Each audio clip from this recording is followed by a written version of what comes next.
நம்ம வீட்டு ஆட்சி தொடர்கிறது. எபிசோட் 13 பார்க்க போகிறோம். அம்மா, பொன்னிக்குட்டி, வா வா வா வாங்கம்மா என்று வரவேற்றாள் தாமரை. வாங்க சம்பந்தி, ஏன் நீங்கள் 2 பேர் மட்டும் வந்திருக்கீங்க? மற்றவங்க யாரையும் காணோமே என்று கேட்டார் ராஜனின் தாய் தந்தையர். இல்லை சம்பந்தி, எல்லாம் பள்ளிக்கூடத்துக்கு கிளம்பிட்டு இருந்ததுங்க, அதான் நாங்கள் மட்டும் வந்தோம். மாப்பிள்ளை எங்கே என்றாள் அண்ணம்.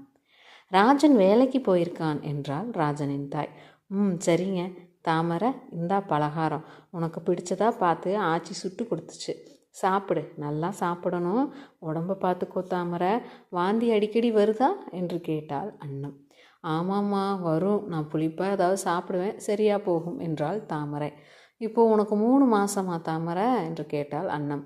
ஆமாங்கம்மா என்று பேசி கொண்டிருந்தார்கள் இருவரும். என்ன தாமரை பேசிகிட்டே இருக்க, வந்தவங்களுக்கு ஏதாவது குடிக்க கொடு, அடுத்து சாப்பிட்டு வேலையை ஆரம்பிப்போம் என்றார் ராஜனின் தாயார். இதோ வரேம்மா என்று எழுந்து சென்று தன் தாய்க்கு குடிக்க தண்ணீர் கொண்டு வந்து கொடுத்தாள். அம்மா, உங்ககிட்ட ஒன்று சொல்லணும். நம்ம தாத்தா என் கனவுல வந்து மல்லிகைப்பூ கொடுத்தார், அவர் கொடுத்துட்டு போனார், அந்த மாதமே நான் மாசமாகிட்டேன் என்றாள் தாமரை. அப்படியா தாமரை, என் அப்பா வந்தாரா உன் கனவுல? என்கிட்ட நல்லபடியாக பிள்ளை பறக்கட்டும், வாங்க மாப்பிள்ளை என்று கூறினாள் அண்ணம். வாங்க அத்தை, நல்லா இருக்கீங்களா? வீட்டில் எல்லாரும் எப்படி இருக்காங்க என்று விசாரித்தான் ராஜன். எல்லோரும் நல்லா இருக்காங்க, தாமரை பார்த்துட்டு போகலான்னு வந்தேன் என்று மகிழ்ச்சியாக பேசி கொண்டிருந்தார்கள். மறுநாள் காலை, தாமரை, உனக்கு 7வது மாதம் வளகாப்பு போட்டு கூட்டிகிட்டு போகலான்னு யோசித்து வச்சுருக்கேன், அதையும் சம்பந்த வீட்டில் சொல்லிட்டு கிளம்புறேன், சரியா என்றார் அண்ணம். சரிம்மா, மாமனார் முன் ரூமில் உட்கார்ந்து இருப்பார்னு நினைக்கிறேன், வாங்க போய் பேசலாம் என்று சென்றார்கள் இருவரும். சம்மந்தி, இப்போ 3 மாதம் ஆகுது, தாமரைக்கு நாங்கள் 7வது மாதம் வளகாப்பு போட்டு கூட்டிகிட்டு போய்க்கிறோம் என்று கூறினாள் அண்ணம். ரொம்ப சந்தோஷம், அப்படியே செஞ்சுக்கலாம் என்று கூறினார். சரிங்க, அப்போது நாங்கள் 2 பேரும் கிளம்புறோம் என்று பொன்னியும் அண்ணமும் கிளம்பினார்கள். அம்மா, பார்த்து போயிட்டு வாங்க, நான் இடையில ஊருக்கு வர முடிஞ்சால் வரேன் என்றாள் தாமரை. சரிம்மா, மாப்பிள்ளை கூட்டிட்டு ஊருக்கு வாம்மா பொன்னி, அக்காவுக்கு டாட்டா சொல்லு என்று கூறி அண்ணம் தன் மகளுடன் பேருந்து நிலையத்திற்கு நடந்து சென்றாள். அண்ணம் மறுநாள் தன் வீட்டிற்கு திரும்பினாள். அண்ணா, உன் மகள் தாமரை என்ன சொன்னா, நல்லா இருக்காளா என்றாள் மீனாட்சி ஆச்சி. நல்லா இருக்கா, அப்பா அவள் கனவுல போய் பூ கொடுத்தாராம்மா, அதுக்கு பின்னதான் பிள்ளை உண்டாச்சுன்னு சொன்னா என்றாள் அண்ணம். உங்கள் அப்பாவா? ரொம்ப நல்லது. சரி சரி, உடம்பு கொஞ்சம் பூசின மாதிரி இருக்காளா, இல்லை அப்படியே தானா என்று கேட்டாள் மீனாட்சியாச்சி. அப்படியே தான் இருக்கா, நல்லா சாப்பிட சொன்னேன், அப்புறம் சம்மந்தி வீட்டுக்காரவங்கிட்ட 7வது மாதம் வளகாப்பு நடத்துகிறோம்னு சொல்லிட்டு வந்துட்டேன் என்றாள் அண்ணம். அவளை வர சொன்னியா, என்ன சொன்னா என்றாள் மீனாட்சியாச்சி. வரேன்னு சொல்லியிருக்கா, வருவாங்கம்மா.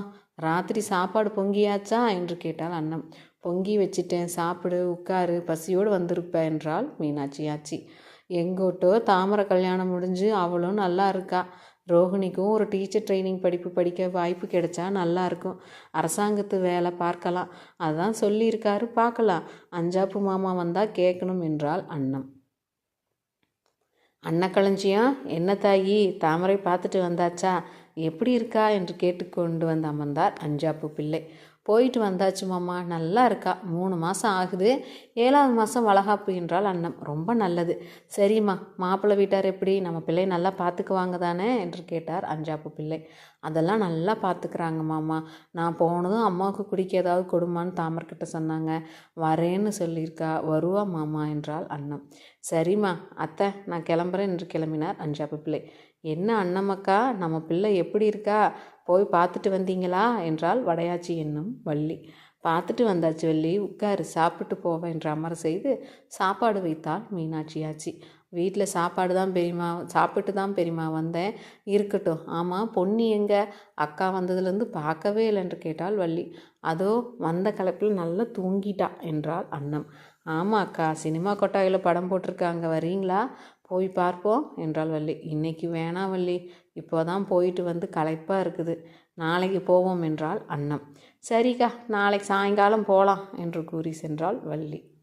மறுநாள் அண்ணம் பிள்ளைகள் பள்ளிக்கூடத்துக்கு வேலைக்கும் பரபரப்பாக கிளம்பினார்கள். அதை பார்த்த மீனாட்சி ஆச்சி, எல்லோரும் சாப்பாடு சாப்பிட்டு போவீங்க வாங்க என்றாள். இதோ வரோமாச்சி என்று வேகமாக வந்து அமர்ந்தார்கள். டேய் கண்ணா, இங்கே வா, சட்டை பட்டனை சரியாக போடு என்று சரி செய்தாள் வசந்தா. பொன்னி சீக்கிரம் சாப்பிடு, இங்கே பாரு, துணியில் சிந்தாமல் சாப்பிடு என்று வாயை துடைத்தாள் வான்மதி. ஆச்சி எனக்கு போதும், இதுக்கு மேலே சாப்பிட முடியாது என்றான் சண்முகம். இதை மட்டும் சாப்பிட்டுட்டு ஓடு, அப்புறம் விளையாடவாச்சும் சத்து வேணாமா என்றாள் மீனாட்சி ஆச்சி. அண்ணா என்ன செய்கிறவ, எல்லாம் கிளம்பிடுச்சுங்க என்றாள் மீனாட்சி ஆச்சி. ரோஹிணி டீச்சர் ட்ரைனிங் படிக்க கிடைச்சா பணம் ஏற்பாடு செய்யணும். அடுத்து தாமரை வளகாப்பு, வான்மதி 10 முடிச்சு 11 போவா. இந்த குட்டிங்களையும் படிக்க வைக்கணும். என்ன செய்ய போகிறேனே தெரியல. எல்லாம் பாருங்கள், அதுங்களா ஆர்வமாக கிளம்பிடுச்சுங்க. இதுங்க அத்தனையும் நல்ல முறையில் படிக்க வைக்கணும் என்று கையில் கதை புத்தகத்தை எடுத்து கொண்டு வந்து அமர்ந்தாள் அன்னம். நீ கவலைப்படாத, மரம் வச்சவன் தண்ணி ஊற்றுவான் என்று கூறி சாப்பாடு வைத்தாள் மீனாட்சி ஆச்சி. அண்ணி அண்ணி என்று காந்தனின் தம்பி அன்னம் வீட்டிற்கு வந்தார். வாங்க வாங்க என்று அமர செய்து சிறிது நேரம் தாமரையின் நலனை விசாரித்தவாறு இருவரும் பேசி கொண்டிருந்தார்கள். பிறகு அண்ணி இந்தாங்க, இந்த மாதம் வசூல் வந்துருச்சு என்று கொடுத்தார். சரிங்க கொடுங்க என்று வாங்கி வைத்தாள் அன்னம். இப்போது தறி வேலை முன்ன மாதிரி இல்லை அண்ணி, கொஞ்சம் நஷ்டத்தில் தான் ஓடுது. என்ன செய்ய, வசூலும் குறைச்சலாக இருக்குது என்றார். ஓ அப்படியா, சரி தம்பி என்று அமைதியாக கூறிவிட்டு நின்றாள் அன்னம். சரிங்க அண்ணி, நான் கிளம்புறேன் என்று கிளம்பினார். அண்ணா, அவர் சொல்லும்போதே நீ கேட்கலாம் தானே, அப்போ பூர்வீக சொத்தில் வரும் வருமானம் என்ன ஆச்சுன்னு கேட்கலாம் தானே என்றாள் மீனாட்சி ஆச்சி. இல்லைம்மா, பொறுமையாக இருப்போம். அடுத்து இத்தனை பிள்ளைங்க இருக்குதுங்கள, கல்யாணம் வைக்கும்போது இடத்த கொடுங்கன்னு கேட்போம் என்றாள் அன்னம். ஆமாம், அவங்க தந்துட்டு தான் மறு வேலையே பார்ப்பாங்க பாரு. அந்த மனுஷனும் கேட்டு கேட்டு போயிட்டாரு. இப்போ சொத்து எவ்வளவு இருக்குது, நம்ம பிள்ளைங்களை படிக்க வைக்க இம்புட்டு கஷ்டம், இம்புட்டு யோசனை. வாயிருந்தால் தான் இவனுக்கு பிழைக்க விடுவாங்க போல என்றாள் மீனாட்சி ஆச்சி. பார்ப்போம்மா, பொறுமையாக இருப்போம், என்ன தான் செய்வாங்கன்னு பார்ப்போம் என்று கூறினாள் அன்னம். அன்னமாச்சியின் வாழ்க்கை தன் பிள்ளைகளின் கடமைகளை நிறைவேற்றுவது சவாலாகவே அமைந்தது. 2 மாதத்திற்கு பின் தாமரை தன் கணவர் ராஜனுடன் தன் தாய் வீட்டிற்கு வருகை தந்தாள். தாமரை வாமா, பார்த்து வா, வாங்க மாப்பிள்ளை உட்காருங்க என்று இருவரையும் நன்றாக வரவேற்றார்கள். இந்தா தண்ணி குடிமா, மாப்பிள்ளை சாப்பிட உட்காருங்க என்றாள் மீனாட்சி ஆச்சி. இல்லை ஆச்சி, கொஞ்ச நேரம் ஆகட்டும் என்று கூறினான். தாமரையின் உடல் நலத்தை விசாரித்தார்கள். பள்ளிக்கூடம் முடிந்து வந்த தாமரையின் பிறந்தவர்கள் வாசலில் தன் அக்காவின் காலனியை கண்டதும் பறந்து வந்தார்கள். அக்கா என்று சத்தம் இட்டுக்கொண்டு மகிழ்ச்சியாக ஓடி வந்தார்கள். பார்த்து பார்த்து, அக்கா வயிற்றுல குட்டி பாப்பா இருக்குதுடா, மெதுவாக வாங்க என்றாள் அன்னம். ஐயா, குட்டி பாப்பாவா, ஜாலி ஜாலி, எப்போ வெளியே வரும், எங்கள் கூட எப்போ விளையாட வரும் என்று கேட்ட குட்டீஸ் தாமரையின் மகிழ்ச்சிக்கு எல்லையே இல்லை. தாமரை, நீ இருந்துட்டு தானே போவ என்றாள் மீனாட்சி ஆச்சி. ஆமாம் ஆச்சி, தாமரை இங்கே விட்டுட்டு தான் போகிறேன், ஒரு வாரம் இருந்துட்டு வரட்டும் என்றான் ராஜன். நீங்கள் மாப்பிள்ளை, நீங்களும் இருக்கலாம் தானே என்று கேட்டால் அன்னம். இல்லத்த, எனக்கு வேலை இருக்குது, நான் கிளம்பணும், தாமரை இருந்துட்டு வரட்டும் என்று கூறி அன்று மாலை ராஜன் தன் வீட்டிற்கு புறப்பட்டான்.